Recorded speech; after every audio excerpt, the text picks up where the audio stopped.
Hey everybody.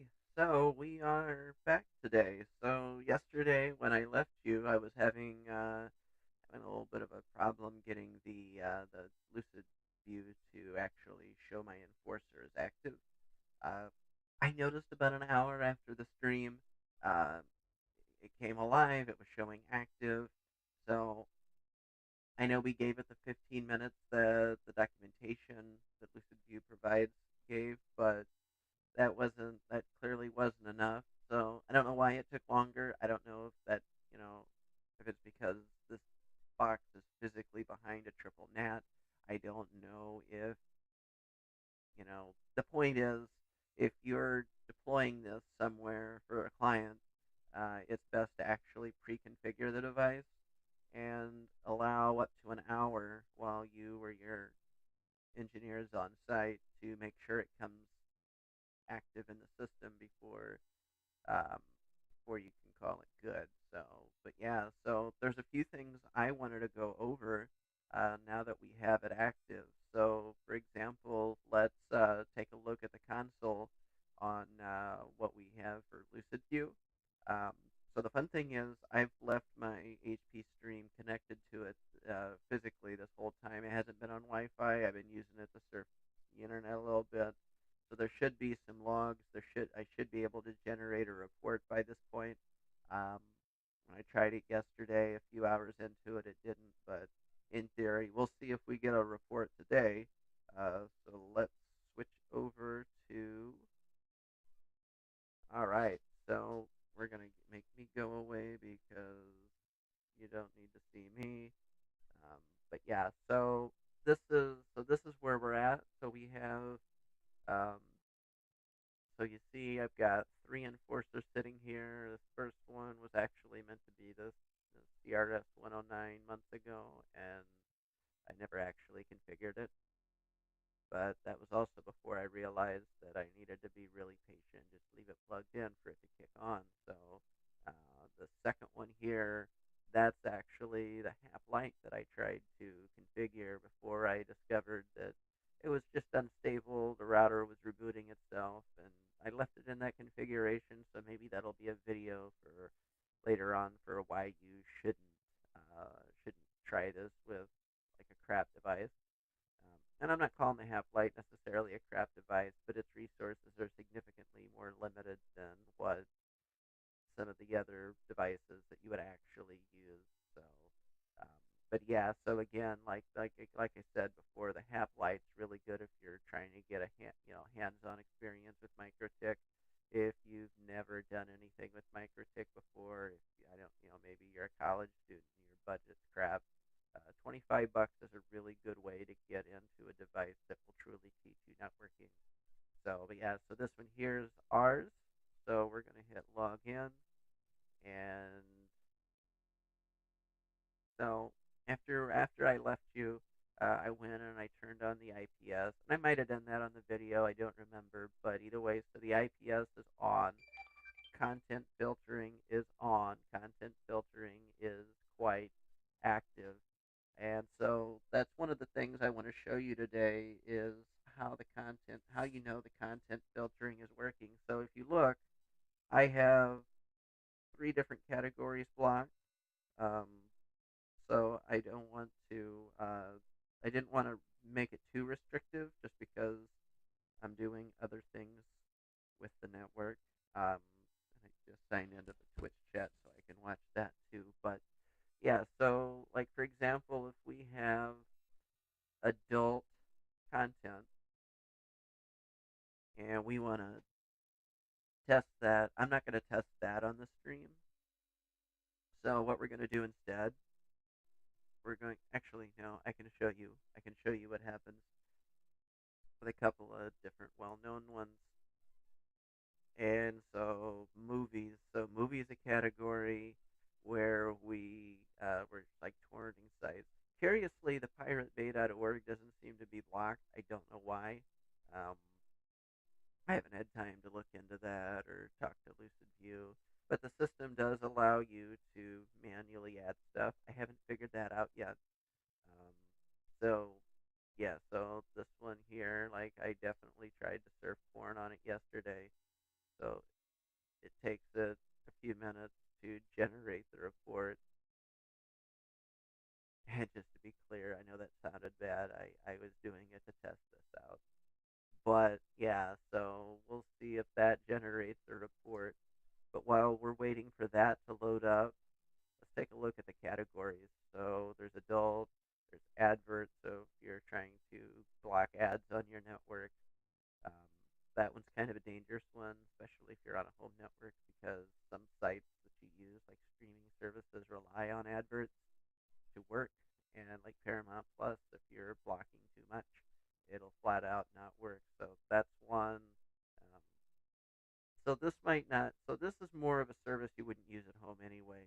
Um, I mean, you could. It doesn't cost you anything, but this would just be the easiest way to give a like some content filtering, maybe to keep your kids off of bad sites, I guess. But yeah, so like Anonymizer, that's a site like Hide My Ass or K-Proxy that you can use to exactly bypass firewalls and content filters. So we definitely want to block those. Otherwise, these whole content filtering systems just for nothing, right? So gambling sites, gaming sites, instant messaging, um, movies like a social media. So I'm not going to block social media on here, not with my test, just because I rely on that way too much. But that's still not, we just to show you this, we don't have to. So yeah, so a couple cool things: enforce search engine filter. It forces a safe search filter to be activated for most search engines. Um, so we're thinking Google, Bing, Yahoo, um, and either way. So yeah, the safe search is a good thing to have, especially if you're in a providing public Wi-Fi in a place, like at a restaurant or a public library. Just you know. So yeah, so then there's YouTube Safe Search. It's the same thing, but for YouTube, which is great because YouTube is one of those things that you can absolutely find stuff that you probably shouldn't be watching at work. So yeah, so then we get an option to create exceptions to the category blocking list. There's an exception manager. You can actually designate certain devices that are exempt from these rules.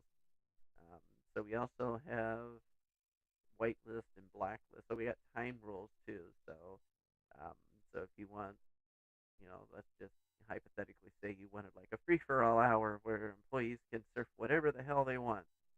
You can set that up in time rules. But yeah, we can actually add sites. DOH. DOH. Let's do, yeah. Let's just enable it. So, yeah. So, yeah. That's the advanced. I don't see how to add sites manually. Oh, the exception manager. That's right. So, yeah. So here, um, you can enter domain names or IP addresses. This will apply to both the content filter and the IPS.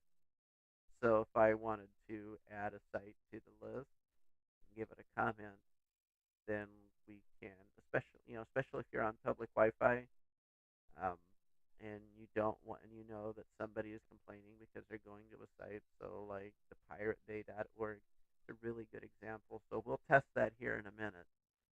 So let's go over to my HP stream where we can actually test this out. So like I said, this one's set up with adult. It's set up with um, some other things too. And I'm going to focus on the adult because I did some testing, and there's actually two ways that you'll know that it's blocking. So if we go to like redtube.com, so this one here is actually showing the content filter message, and you won't always get that, and I'll show you that in a second.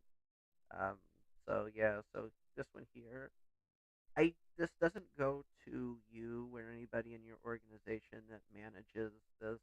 I guess this goes straight to the Lucid View team, and they'll figure out.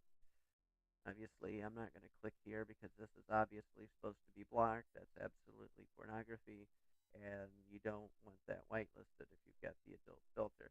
But let's try another one, another common one.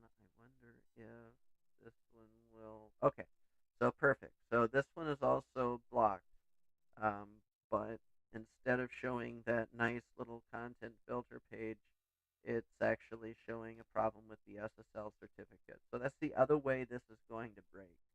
And so again, you know, if we go to kproxy.com, let's see what this does. Let's see if it loads. Yep, access to this website's been blocked. Fantastic. Hide my ass.com, which may not be an anonymizer anymore. It's been a while since I've been there. I think they were selling VPNs, but yeah. So either way, so that one's blocked as well. So we go to one of my favorite sites for finding stuff. I don't do that all the time, but yeah. So this, um, yeah. So this here is showing, that one's blocked in the content filter. So let's see what happens if we go to the piratebay.org. So that's loading. So let's go over to, oh, where was I? There we go. Let's go back to this. So now that we know that that is a site, let's say Sally in accounting is mad because she caught a coworker on a site and she knows that, you know, so we're going to sit here, update exceptions. Actually, let's see what content filter does. Okay, yeah, so the exception, yeah, that's where we want to be, is the exception manager. So we have the piratebay.org. So now, let's see what happens if we try to. So there's a time that we like this may not actually load. Um, it might take some time for this. I think once the DNS, so this it does filter DNS because this is in the DNS cache. Um, let's yeah. So we're either way. So in theory, um, after you've added that, so if another machine connects, excuse me, if another machine connects and tries to access the site now, it's not going to work. So that's how the content filtering works. Um, so we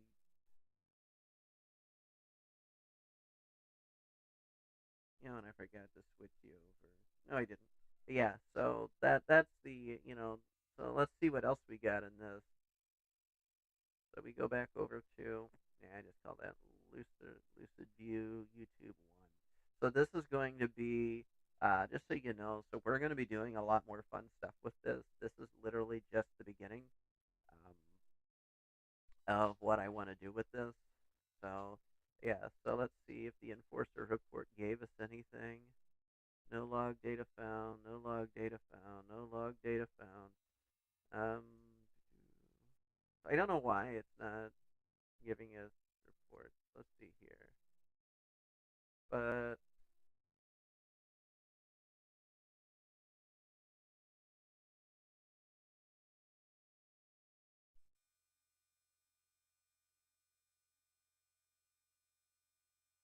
so give that a few seconds. Let's take a look at some other stuff. So there's other stuff here, so we can actually look and see who's using the most bandwidth. That's actually kind of a fun one. So so this is my laptop here, and we're gonna go here. Yeah. So I don't know why that doesn't work. You know, it's like Lucid View clearly has some bugs in their system, but it's really a great tool because the problem with the content filter is that tends to cost money. Yeah, no log data found. But yeah, so like alternatives to like Mikrotik for for or alternatives to Mikrotik like this for content filtering, you end up having to spend more money. You've got options of taking a computer, running something like IPFire on it, or you get something, or you pay for a service like DNS filter, and that gets expensive. I don't know, depending on the size of your organization. And so, like, if you can put something like this on your networking device and still accomplish the same thing, then you've got something that's going to save you money. Especially since Lucid View is, up to 32 gigabytes is free. I am planning on reaching out to them to find out how their pricing model works, um, especially because we got, they got, Mikrotik's newer devices have way more RAM, so that's going to significantly reduce the number of devices you can run. But like this one here has 128 gigs, so I could run a couple dozen of these things, or 128 megs rather, so run a couple dozen of these things, and I'm still not really going to use up all that space. So let's take a look at some other things. So yesterday I showed you Winbox, and so the Winbox is kind of that was a Windows tool, and so like there are times where you might not be able to have access to that. So what a lot of Microtik offers is this thing called WebFig. So right here we have, um, let me log into this. So yeah, so this is kind of where like so this here is like really reminiscent of Winbox itself, but this is actually a really like limited version. So it does give you an option like a link to download Winbox. So if you want to download Winbox, you can, and I don't need to do that on this one. But yeah, so you can log in. It's flat, so I was logged into this earlier, but I think when you first time log in, it'll show something like quick set. So, like here, um, let's hide that. So, but yeah, yeah, I didn't think I was ever going to show that. But this isn't like it is a live network, but it isn't something people are going to see. So we look at quick set because this is something else that's in Winbox itself. So yeah, network name. So if you're in my driveway, you'll probably see something called Mikrotik, and it's got a password. It's got a very naughty password because that's just how I roll. For some reason, I don't know what it means by country is Etsy. It just defaults to that, and it feels like a royal pain that I have to change that. I don't know who Etsy is. I think I looked it up before, but but then we take a look at like the United States, and there's like all sorts of them. This is probably the one we want. There's one for public safety. There's I don't know what CAPAC is. RBD 22 and 23, US 2, US 3. And then right below all that was like what Homer Simpson would have said, "You are gay." Yeah, remember that episode? But yeah, so United States. So we want to set that. So we'll just use that as an example. And you'd go down here and apply configuration. So yeah, and that didn't work. But we can also check for updates to our device too. So it looks like we're a couple steps behind. So I'm just going to tell it download and install. And so while that's going, let's take a look at some other stuff here. Um, so this one here is a nice, like if I were to recommend a router for, like if you're trying to learn this and you've actually got money to spend and you want something that has some decent capabilities, this HAP AC3 is going to be like a really good option. But we'll talk about that one in a second. Um, so so I got another one floating around here. What is this one? Oh, that's not the right one. So here's the other one that I have is the HAP AC2, and this one's nice because it has 128 megs of RAM. So unlike the HAP Lite, it it's not crippled. It's got a decent. But let's take a look at the specs. So it So that's the product code. It uses a 32-bit ARM processor called an IPQ 4018.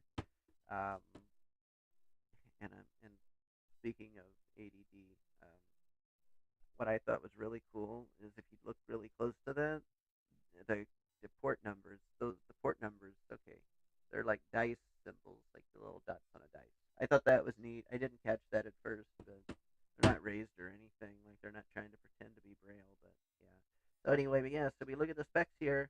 It's there's four CPU cores. It's a 716 megahertz. And this is the predecessor to that HAP AC3 that I just showed you for 110 bucks on Amazon. So there's the dimensions. router OS level 4, 128 megs of RAM, and it uses a 16 megabyte flash storage. So yeah, so we take a look at the wireless capabilities. So yeah, it goes up to 300 megabits on the 2.4 gigahertz. That's pretty standard. Because anything faster, you're going to see on 5 gigahertz. Yeah, so BGN for 2.4 gigahertz. It has an internal antenna, so you're not going to be changing that out. Um, and we'll talk about that in a second because that's yeah. So those are the things. So it's like Wi-Fi 4 for the 2.4, and it uses Wi-Fi 5. So this is the last generation of Wi-Fi because now we're up to 6, and we'll talk about that here in a minute or two.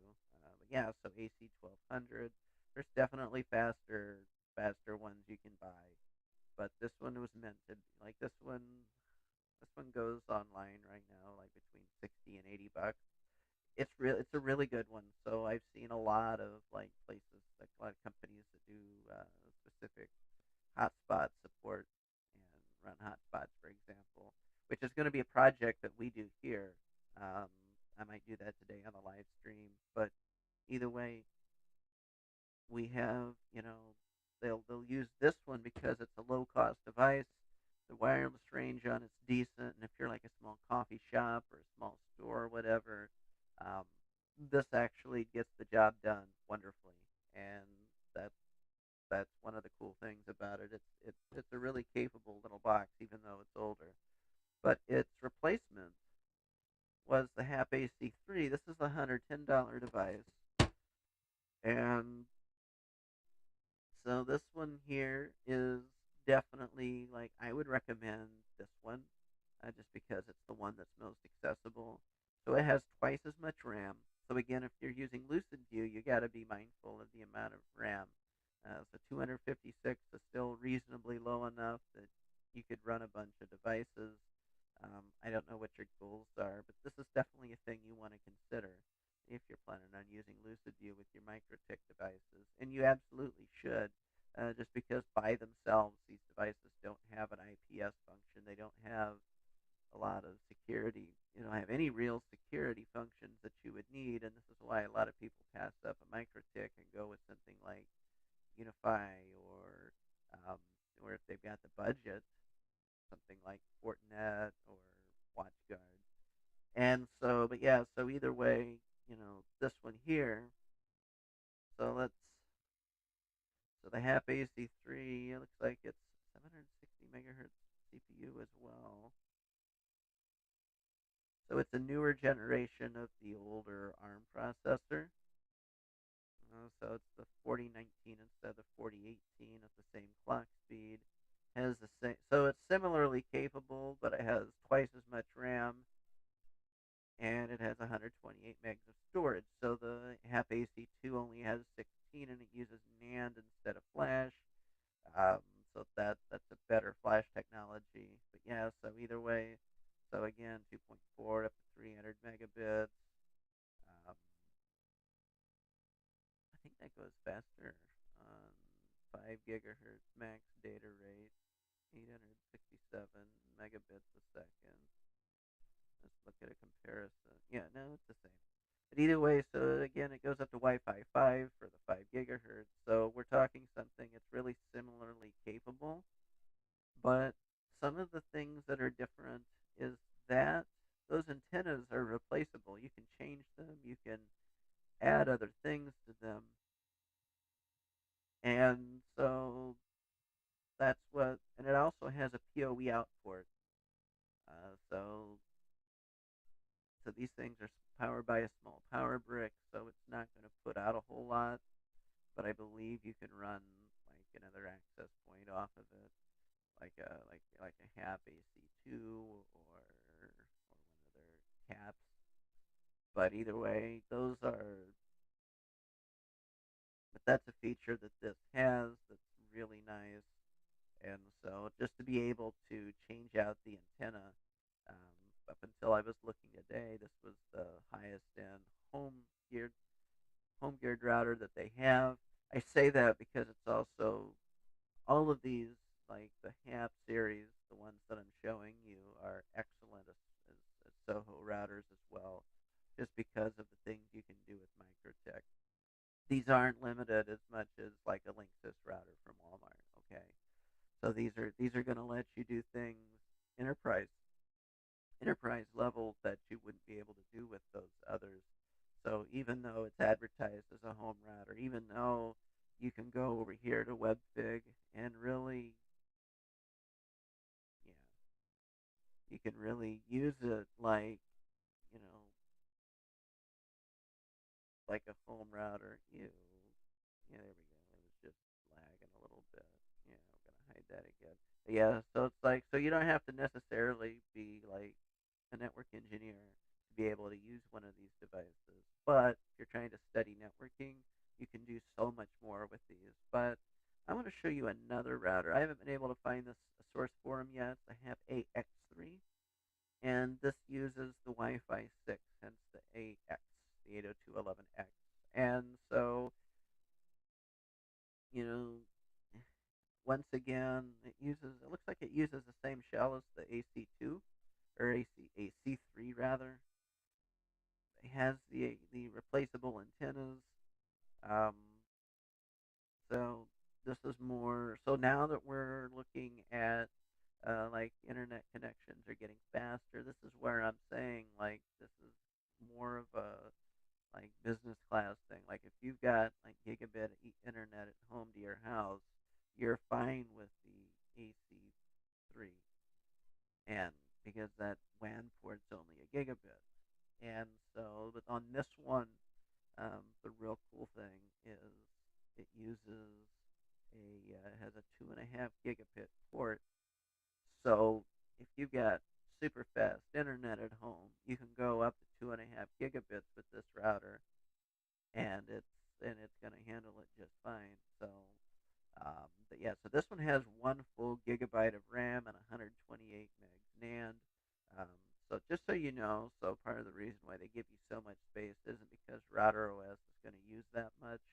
It's because you can host small web pages. There's different ways to set up hotspots, and some of them involve depositing files on the router that will be accessed. So yeah, the more space you have for that, the better. That's one of the reasons why you get really limited on on the, like the Hat Lite, because it doesn't hardly have any storage. And so, but yeah, so either way, this one's really cool. I was reading this earlier, so it uses a 64-bit ARM processor, IPQ 6010, still 4 cores, router OS level 6. And so we've got that's really significant. I'll probably talk about that in another video, but it runs router OS v7, so that's really significant because the CRS, the one that I have here, only runs version 6, so version 7 is the latest and greatest. Let's see what it says the AC3 does. I didn't check that. Router OS, it doesn't say. So that means it's probably 6. But this one flat out says it's V7, gig of RAM, 128 megs of space. And so it's so the wireless 2.4, um, this will actually, it goes double the speed of all its predecessors. So the others were at like 300 megs. This one will go to 574. It's probably rated at 600, but 574 is what they really tested it out at, I guess. Don't hold me to that. But we have, so it's got Wi-Fi 6 that goes up to 1200 megabits and a Wi-Fi speed of AX 1800. So it has four 10/100,000 Ethernet ports, and one of those has PoE out, and we have one 2.5 gigabit Ethernet port for the WAN port. So this, and it also has a USB 3.0 port. So if you wanted to add storage to it for whatever reason, um, I don't know offhand if these things do any sort of like file server capabilities. Um, I might be able to find that out because this AC2 has a USB port on it. I haven't explored that yet, so I can't tell you, but apparently this one up to 1 amp. So just so you know, one of the nice things about that is you know there so the like the half light. You just needed like a really basic second router or second access point. The half light can be powered off of a micro USB cable. So if you're at a premium for something else and you just needed like for whatever reason a dedicated like another LAN or another network, um, you could in theory power it off that port and it'd be fine. But yeah, so number of DC inputs. So it's also so this is powered over PoE. Um, this is also the as far back as the AC2 is also power capable of being powered over PoE. So it's that first port. I can't tell if you can see it or not, but either way, so that's a cool thing that it does. Um, and so I haven't found out where to get these yet. And so that's kind of where, as soon as I find out, I really want to get one of these. I really want to explore it. Um, and so but yeah, so in the meantime, like, you can absolutely get the Half AC3 on Amazon for a decent price. So a lot of these Mikrotik stuff went up in price this year. So with that chip shortage and everything else. So like my CRS 109 that I have, I paid about 130 bucks for it 5 6 months ago, something like that. I looked at it today and it's up to 185. And don't get me wrong, it's worth it. It's a great device. But yeah, just keep an eye on the prices. They've definitely been changing, and a lot of that has to do with with the supply chain issues with Ubiquity. A lot of people are turning to alternatives to replace their Ubiquity devices because as those things fail and die out, and you can't get those, so Mikrotik is one of three really popular choices that provide a similar level of service. Um, and so yeah, so we've got so with those choices, TP Link's a really good one. Um, I have some TP Link gear. I'm going to be doing some videos on.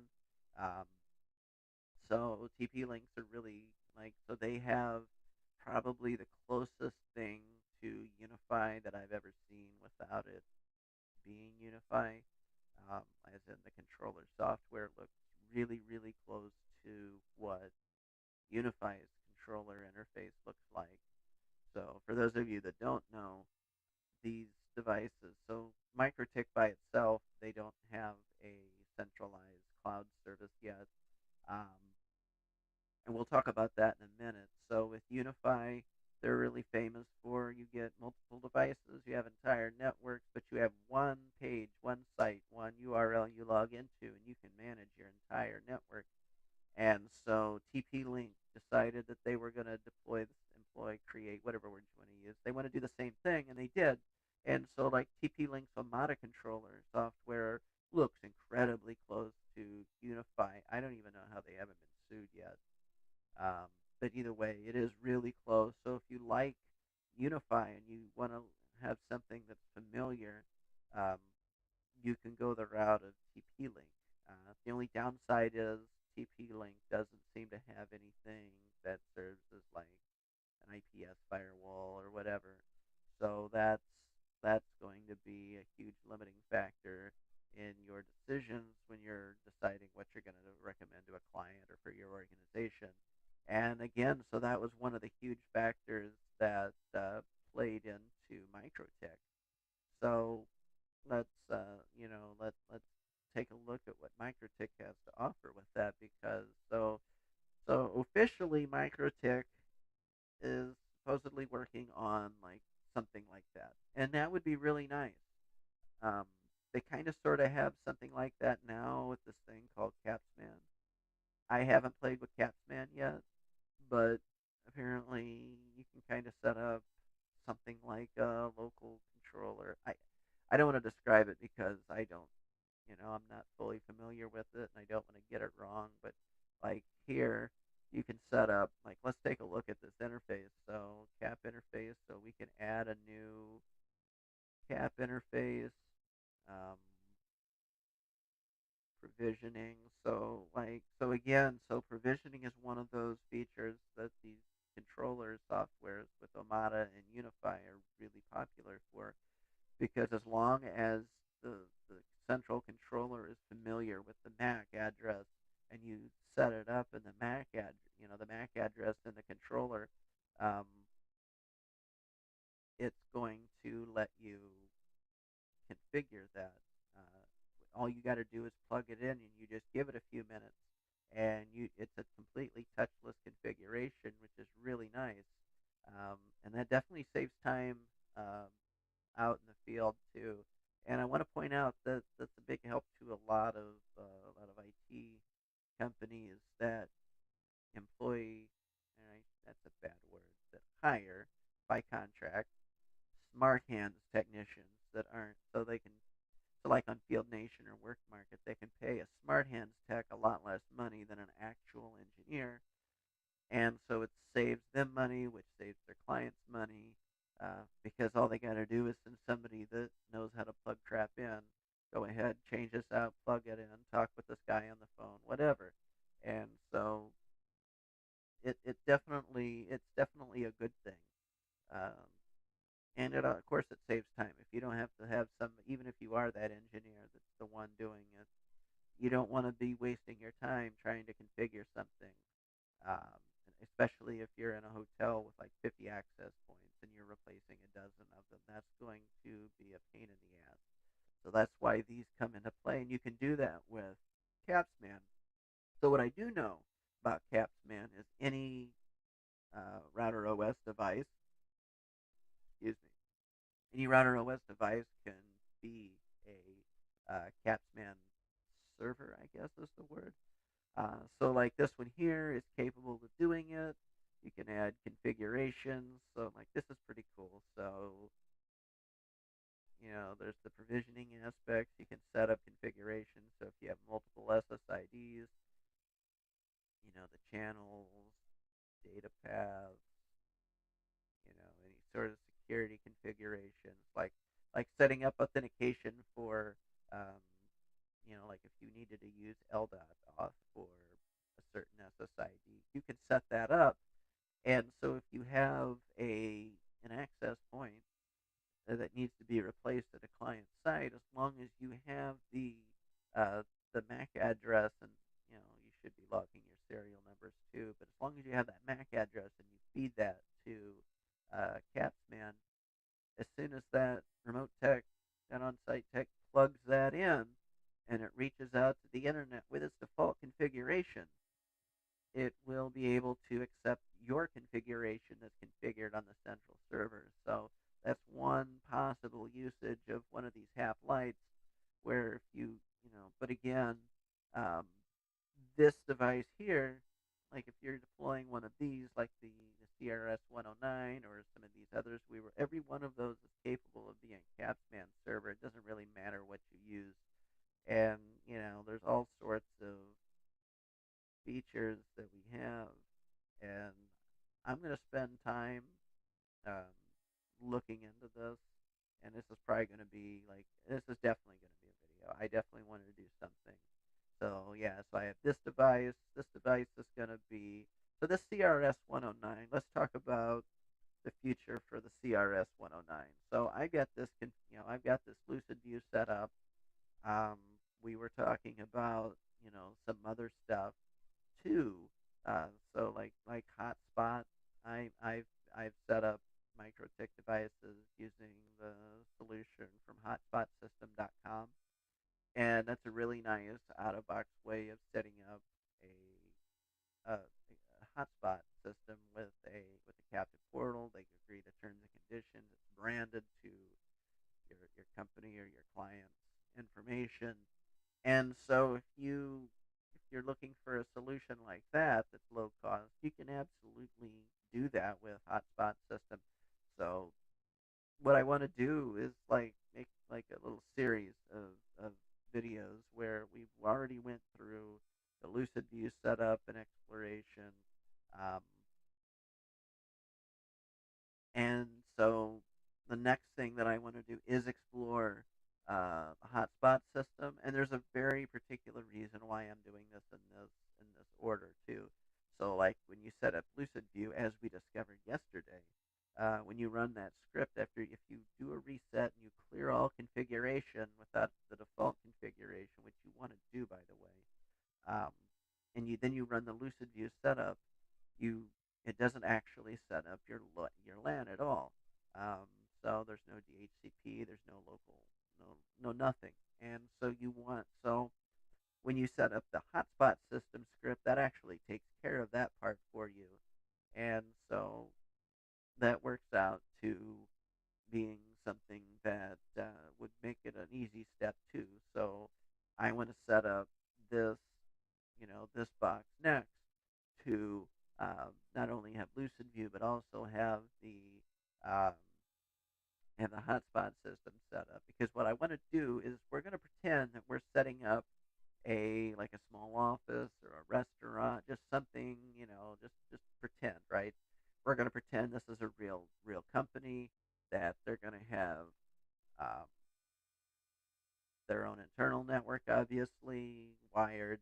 They're going to have like a public Wi-Fi. There's going to be employee Wi-Fi, and then of course, we want to make sure that by the time we're done with this series of videos, that we've actually configured this thing to be a full-fledged solution that will incorporate, the hotspot solution, this IPS, and the content filter, which is very important for those setups to be running in tandem.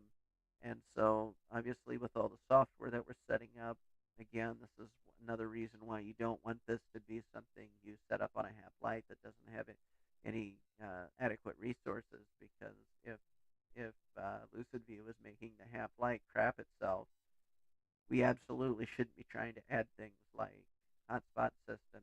Or the other thing that I want to talk about. So remember when I was just talking about the Unify controllers and the Omada controllers? So there's actually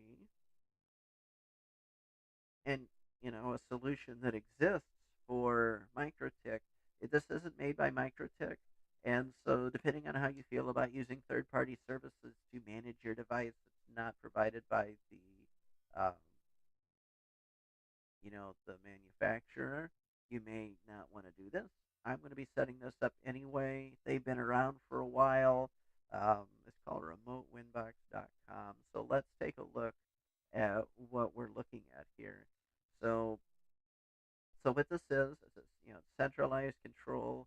And so if you have multiple sites, you have multiple devices, somebody says, "Oh, I can't get out to the internet," so you can look at um, this from a central perspective. You can see who's blocked. You can manage this as though you're really there. Now, I haven't tested this out yet. I don't have an account with them yet.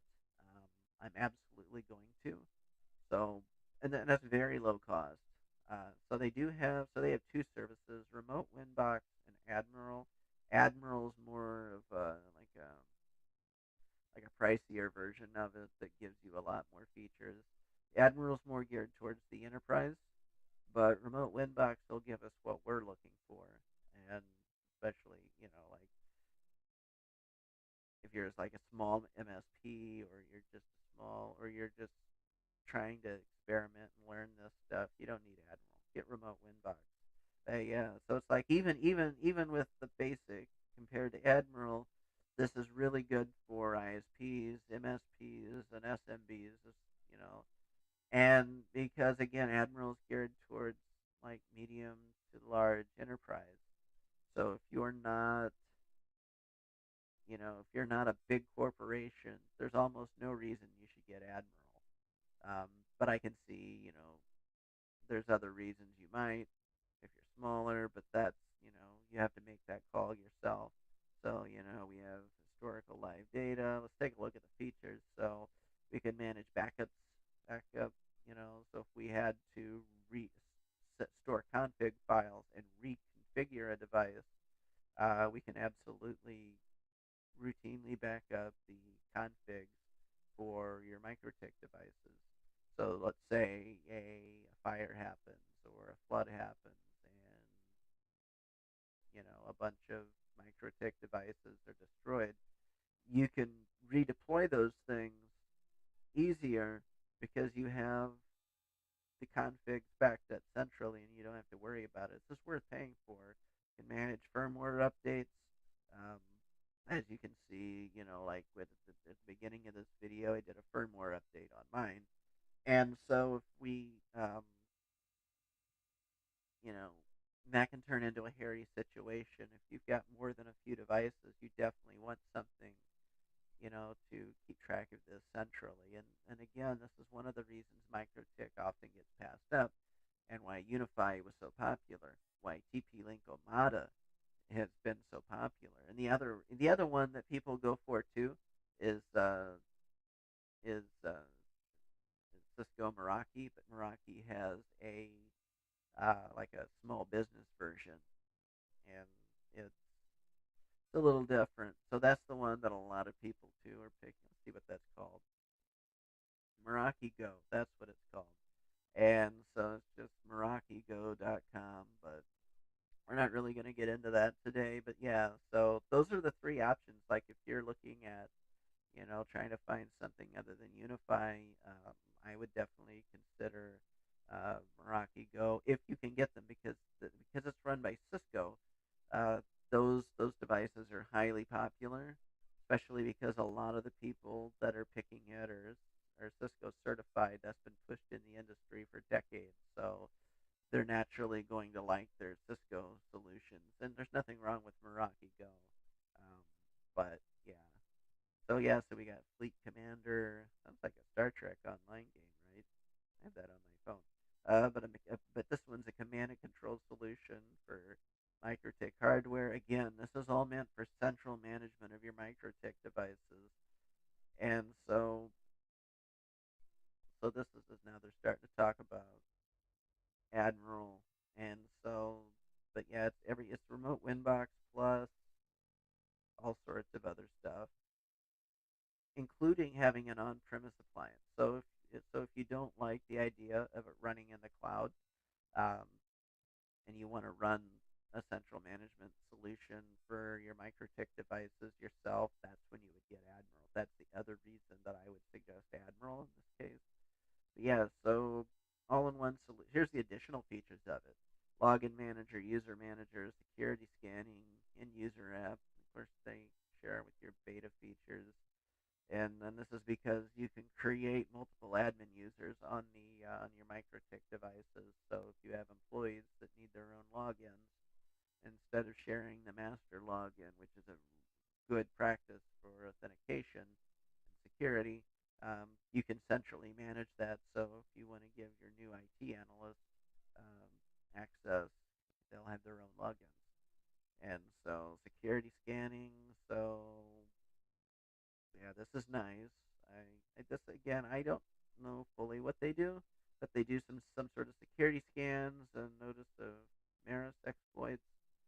Um, but the other cool thing is there's an end user app, so there are like savvy clients, or at least they might have an employee that knows a thing or two about networking, and they might want to be able to watch, and monitor the network themselves. Or maybe you're the MSP, you're providing the network management, but maybe they've got their own small IT department that doesn't, you know, or they have like an on-site in-house tech or whatever. And so this gives them a way to be able to watch things too without giving them keys to the kingdom. And that's a really, really important thing. So yeah, so they can download an app and they can keep an eye on things themselves without giving them access to your control panels. Yeah, so the other, yeah, so fleet control, let's go back.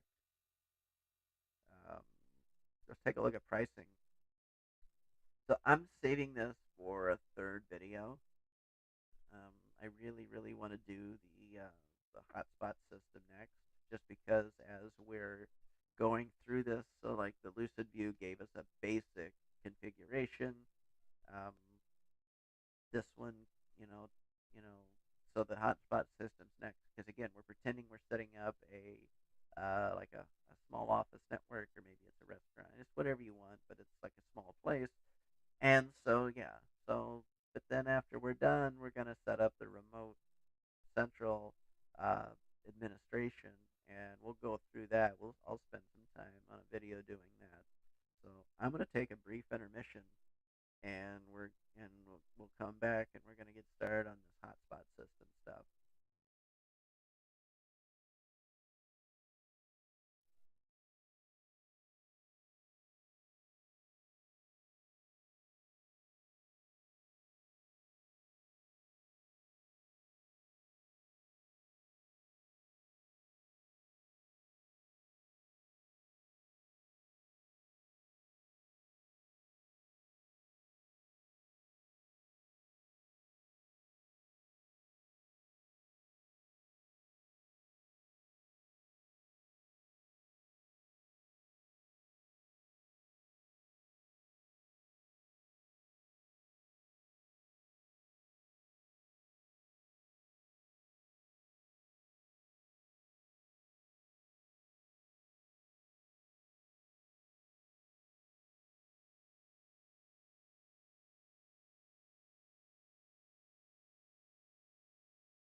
All right, guys, I am back. So, it took me a little bit longer than I thought it would be. I had to find a longer Ethernet cable.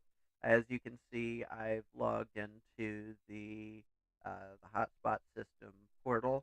So we're gonna go through setting up the hotspot stuff there. So let's make me go away now. So yeah, so first and foremost, we need to we need to back up the config in Winbox. And the reason is because if something happens, I don't know about you, but I really hate having to redo everything. So let's see where we go to do that.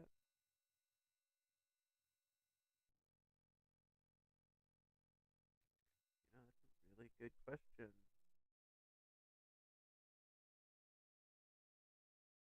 But yeah, so you definitely want to do that. I think you know what? Let me look this up real quick. Just because this is good to always look stuff up. I haven't logged into these in a long time, so back up Mikrotik config.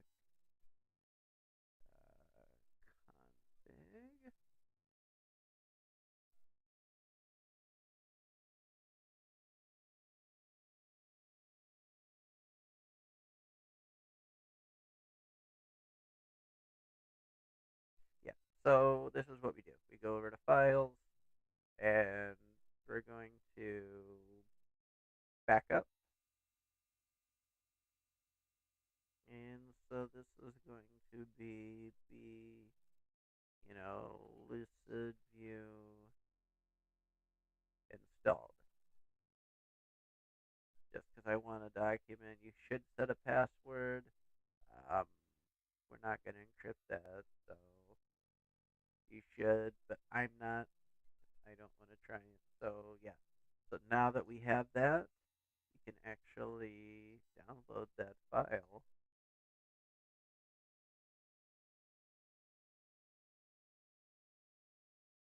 save that in downloads, for example. So now that we've done that, so let's go back to hotspot system. So let's see. Even Tabor, no, bro. Okay. So yeah. So this one here. So when you log into it, so I have one access point. It's a half light, and it's set up at a local restaurant. It's about 3 blocks from where I live. And at any rate, so it's cool. You log in, it gives you statistics. So there's, so yesterday there were 2 people. So transactions mean, so it's curious that they use the word transaction. Everything's a transaction, even though there isn't a paid service. Um, so you can set it up to where you're either giving out free internet, and they have different pricing levels too. Like I'm on their free plan, so I have some restrictions or some things I can't do. I don't really want to get into that today. Hotspot system really, deserves its own video instead of packing it into this live stream. And I definitely plan on doing that. But like just for now, so yesterday there were 2 transactions, right? That means 2 people logged in because all we have for 2 hours. So if you go into it's called RJ's Cafe, and if you go there and you use the free Wi-Fi, you can log in for 2 hours. So I haven't logged into this in months, so I'm kind of so shocked to see that it's being used because there were a lot of there was a lot of at first they were just using the passworded Wi-Fi that the owner had set up, and I didn't have a conversation with him, and now he's clearly using it, so that's fantastic. So yeah, um, very clearly, people are mostly iOS logging in. Got a lot of customers who love iPhone, and yeah, so we're not going to go into that. Yeah, so if we're going to create locations, so let's see here. So you create in Hotspot system, you create locations, and so let's go here. Just test site. This is there. Shit, now you guys have my address. But all right, so that's okay. So we got a half light, and we're gonna delete that device because we're not gonna use that anymore. And so that's basically, yeah. So if you log in, so you, yeah, so we've deleted, so that's the hotspot. So if you go to uh, test site, where I have it, yeah, delete that. Why did it not go away? Okay, now it went away. So again, I have that same, it's a package, so it's the same 2 hour package. Price is free, no cap on traffic, 5 down, 1 meg up. So, so the fun thing is each spot for free, you they'll give you like 500 sessions. So this is where they're charging you, and so I want that to be uh, like, so if you have a really busy, you know, hotspot. Let's take a look and see. Go back to summary. We want to go to locations rather. So we go here. We want to see how much he's been using.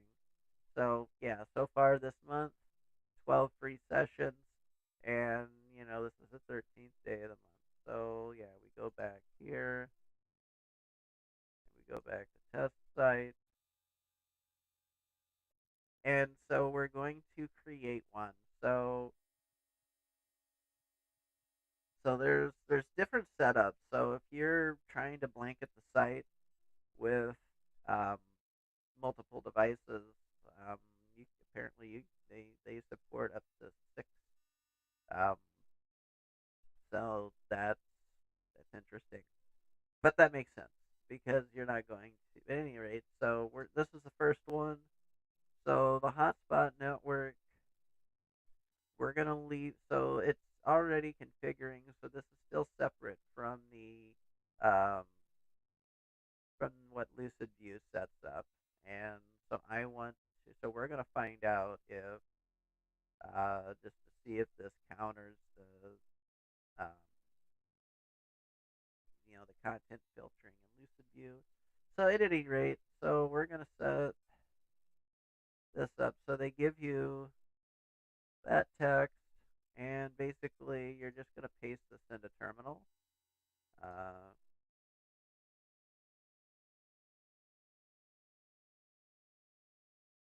and yeah, so we'll see how this breaks because it expects a blank config, and we're already.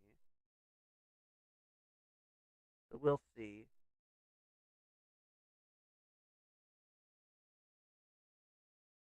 Some of those it indicated failures, but that might not actually mean that it's not going to work.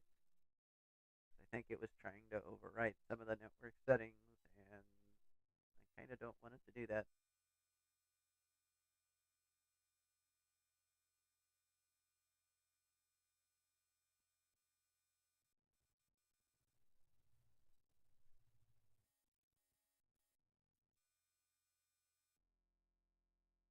So script file loaded and executed successfully. Let's do the responsible thing and restart. Uh,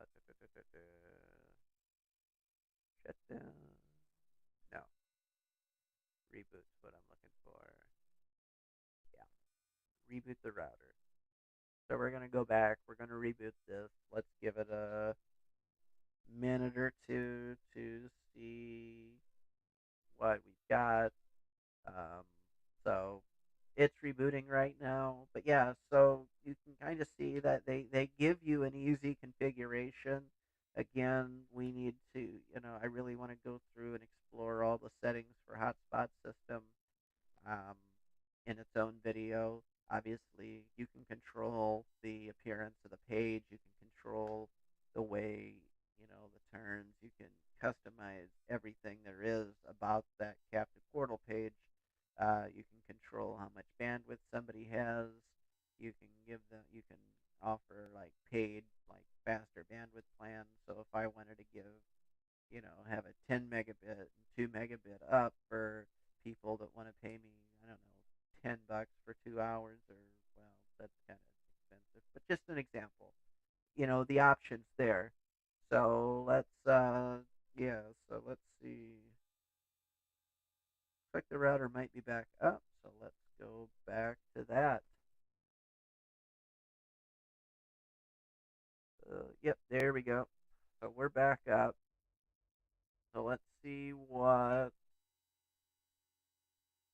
So it created one called hotspotsystem.com. It still uses the same password. Since we're trying to just,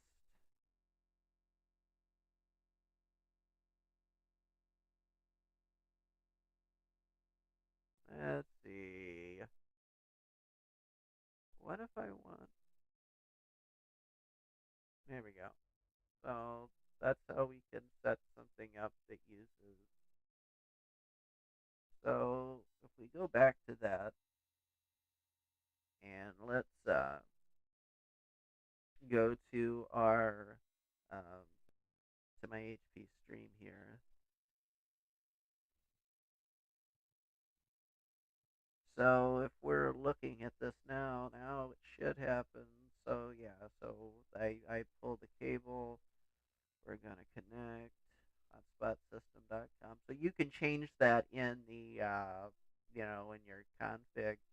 Uh, for some reason, it just brands it that way whenever you configure it. So now we're connected. So in theory, what this should force us to is the captive portal page.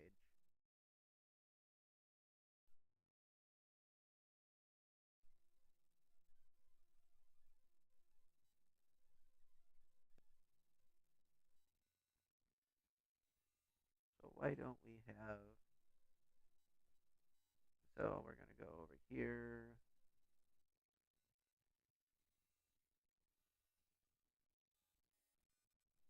So let's see hardware and connection properties. Let's see what IP address I have.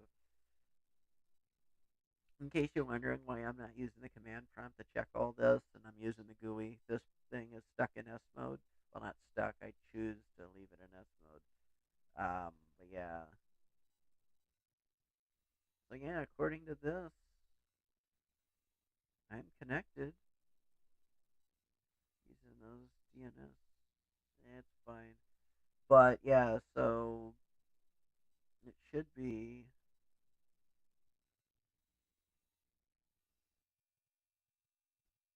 Let's see what happens if we go to Google. So yeah. So in theory, what should be coming up is the. But I think the problem was too is we were like blowing over the existing config. So let's go back to that and let's see if we can't solve the mystery of why this isn't working. So again, so I think the issue had to do with the DHCP ranges.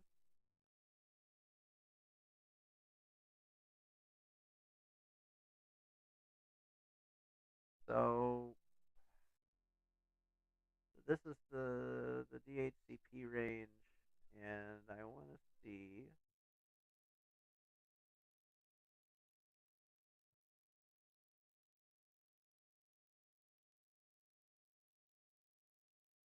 why we can't. So I mean, we're showing multiple devices here. Three.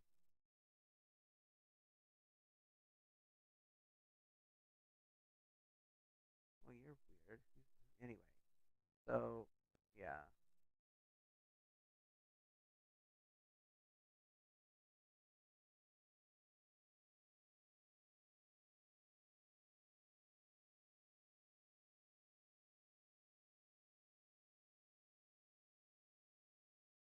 So there's two different IP ranges here, and that kind of.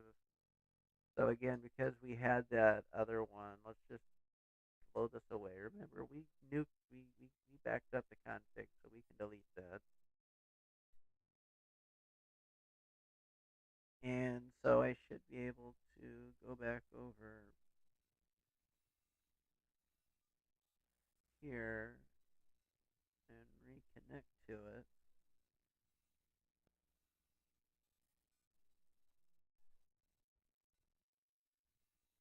we should be able to reconnect to it. I don't know why it's taken a while, but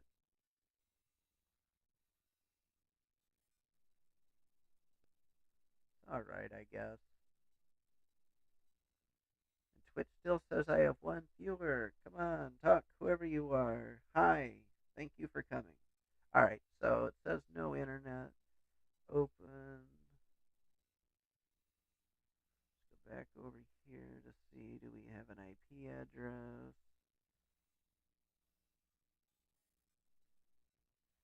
I'm still getting it on the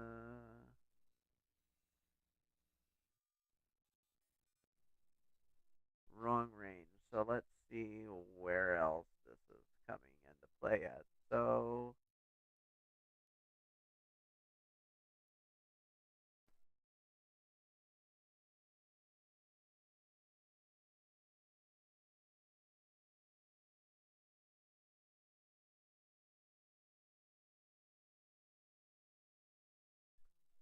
so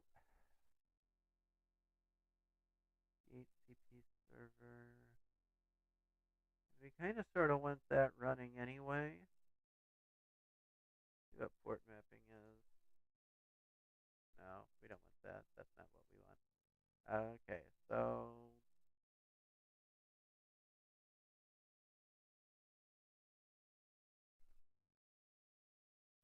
bring that back. So we're going to, yeah, so that should eventually pop up with something. But what we want is to see why. So why don't we have this working? So let's just check a few weird places. So hotspot one. So the address pool.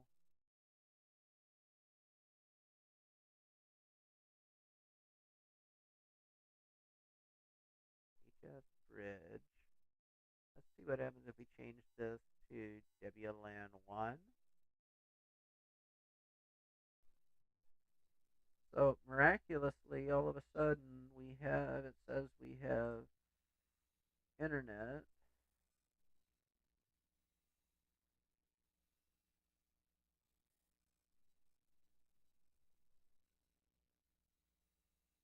but we're still getting out on the 192, 168 range, which is actually more than what we were doing before. So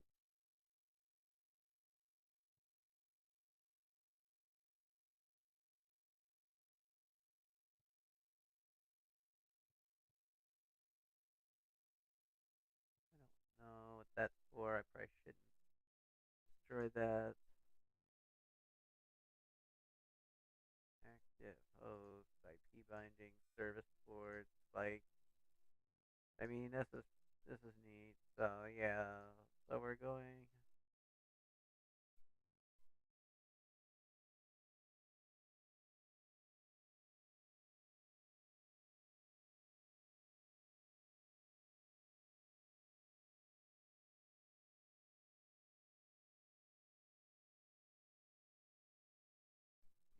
Change it. Because remember,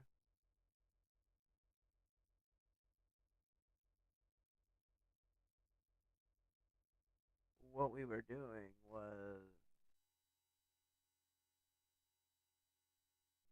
changing the. Because so, like, remember, we have two different networks running on it, right? And because the idea is the what if you're we want this so if you're connecting over wireless, you're gonna get the hotspot.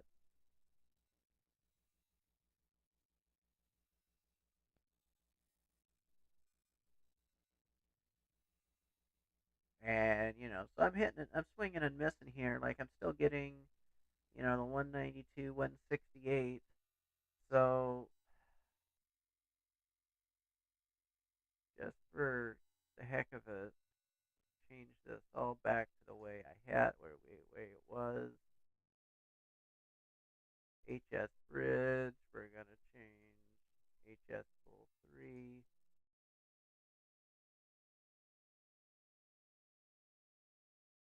So that immediately broke the internet connection. So that on the stream, yeah, because if we go over here, we can see. No, it came back. Okay, what do we have? Are we getting a 10 dot address finally? No, we're not. So that's okay. So that's the hotspot settings. I think this is messing with us. So let's take out that DHCP server. Let's see what happens if we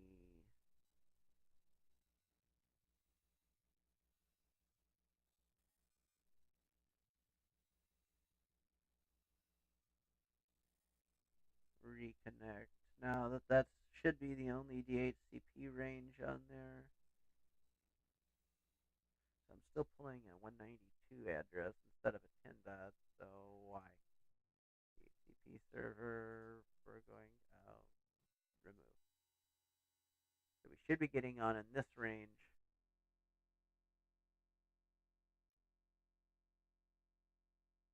And let's do this.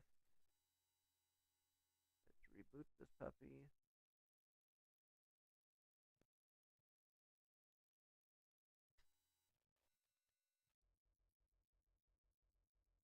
And so we're rebooting.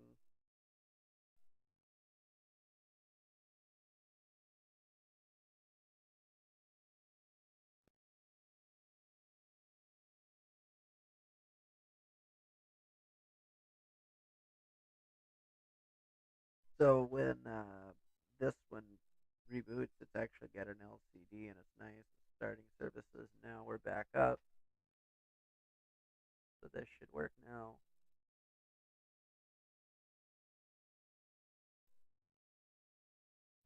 Might take it a moment.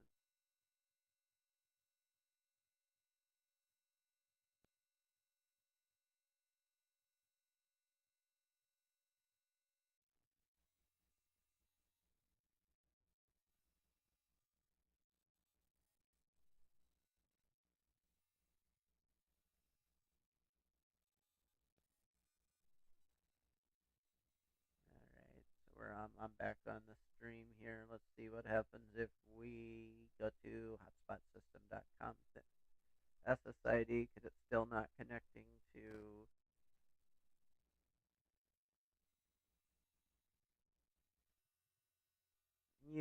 I don't think that's going to work.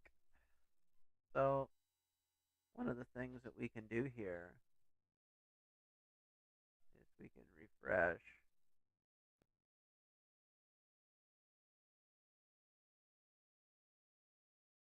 And here we go.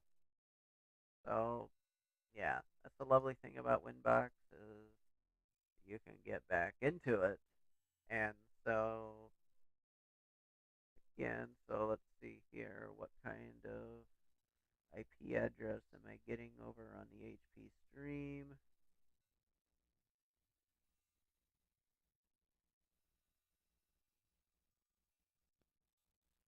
Still pulling a 192 address. Why are we doing that? So here's my theory. 10.250, or what was that?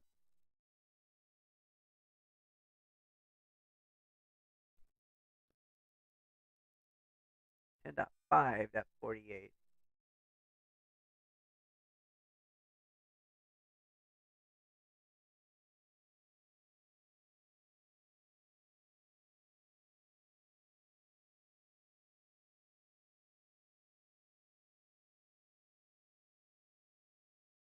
Dot 20.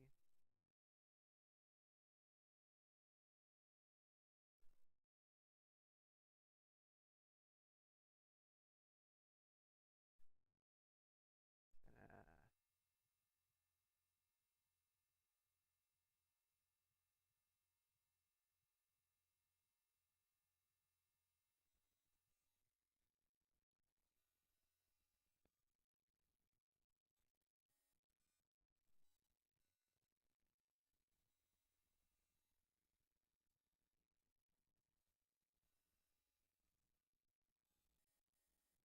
So right now I'm just trying to reconnect to this now that I've updated the config, and it's taking a moment.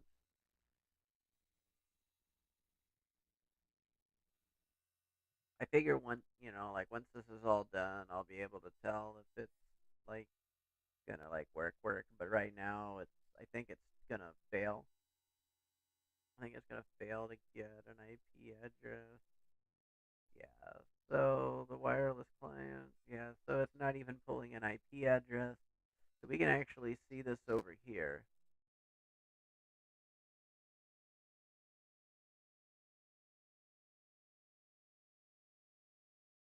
So that obviously means our DHCP server is not working.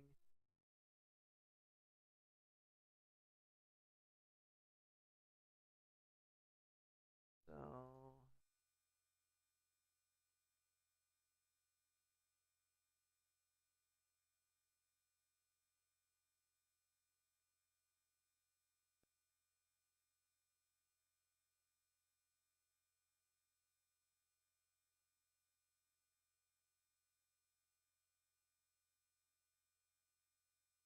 let's give it some numbers here.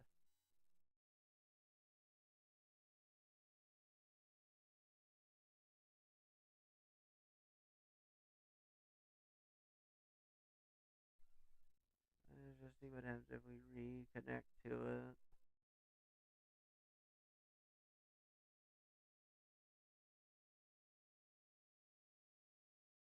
These things should be working.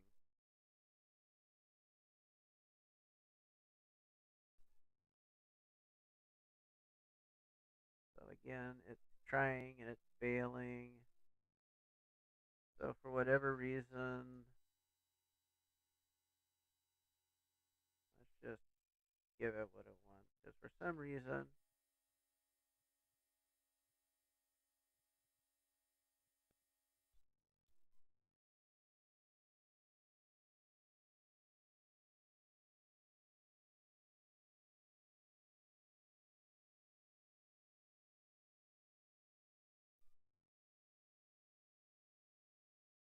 but no, I'm not using the whole IP range on that.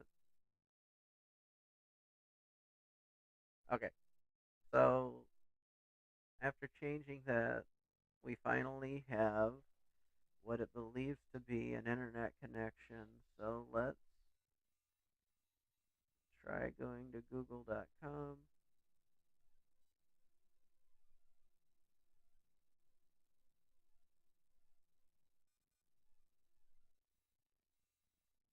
Yeah. So yeah, and if we go here, I think now it's just not routing outside of the subnet or anything. So I'm gonna kill the stream. I think what I need to focus on now is just getting this to work, and we'll come back another day. Yeah. So that was fun. That was a step in the right direction. But getting these two things to work together is definitely a challenge because these things do work right out of the box if you run Hotspot System by itself.